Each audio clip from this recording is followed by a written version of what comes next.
So yun na nga guys, hello sa inyo, it's me, Kuya Paul's TV. For today's video nga guys ay magluluto nga po tayo ng menudo. Itong menudo nga guys, natutunan ko pa nga itong recipe na to sa aking tatay. Kaya tara, samahan nyo ko at para malaman nyo kung paano magluto ng menudo. Ito nga pala yung mga kakailangan nating mga rekado. Meron nga tayo ditong 1 kilong baboy, bawang, sibuyas, liver spread, red bell pepper, hotdog, kinchay, patatas, carrot at tomato sauce. Kung nagtataka kayo guys kung bakit may kinchay ang menudo, optional lang naman siya guys. Kung makikita nyo nga rin guys ay walang atay ng baboy, sinadya ko talaga yun guys. Yan lang kasi ang kinaya ng ating budget. Dito naman guys, imamarinate lang natin ang karne ng baboy. Pagkatapos naman natin lagyan ng mga panimpla, ibababad lang natin ito ng 30 minutes hanggang 1 oras para mas ma-absorb ng baboy yung mga nilagay natin mga panimpla. Habang ibinababad ko nga ang karne ng baboy, magigisa na muna tayo ng bawang at sibuyas. Inuna ko na nga ang bawang, haluin lang natin ito hanggang sa mag golden brown and then pwede na natin isunod ang sibuyas. Pagkalagay ko nga ng sibuyas, hahalu-haluin lang natin ito na maigi hanggang sa maluto.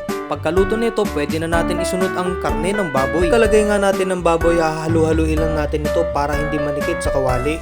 Pagkatapos naman nating haluin ng 1 minuto ay pwede na nga natin ito lagyan ng takip para pakuluan ng 5 minuto.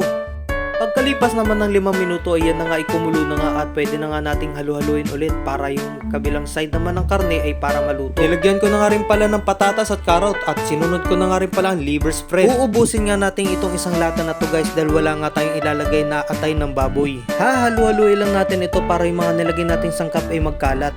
Para naman yung lasa niya ay kumapit dun sa karne ng baboy. Kailangan lang natin magdagdag ng kalahating basong tubig. At pwede na rin natin siyang takpan ulit. Palalambutin lang natin ng 5 minuto. Pagkalipas naman ng 5 minuto, pwede na rin natin lagyan ng tomato sauce. Sunod naman natin lagyan ng kinchay. Take note guys, optional lang naman itong kinchay. Para lang naman sa akin guys, pampadagdag amoy lang din naman sa ating ito niluluto. Dagdagan lang natin ng 1 kutsarang toyo ng jowa nyo. Joke lang po. At habang hinahalo ko nga ito guys, meron lang akong konting kwento sa inyo. Nung bata pa nga ako guys, nung panahon na sa probinsya pa kami, tuwing piyesta lang namin ito natitikman. At sobrang sarap guys, nung panahon bata pa ako. Dahil minsan lang namin natitikman ng mga ganitong klaseng luto.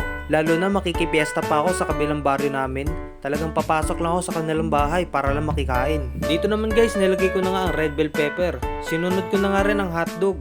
Kailangan lang natin halu-haluin guys hanggang sa maluto ang ating menudo. At may konting napansin nga ako guys ay medyo maputla nga ang ating menudo. Kaya naman dagdagan lang natin ng 1 kutsarang toyo.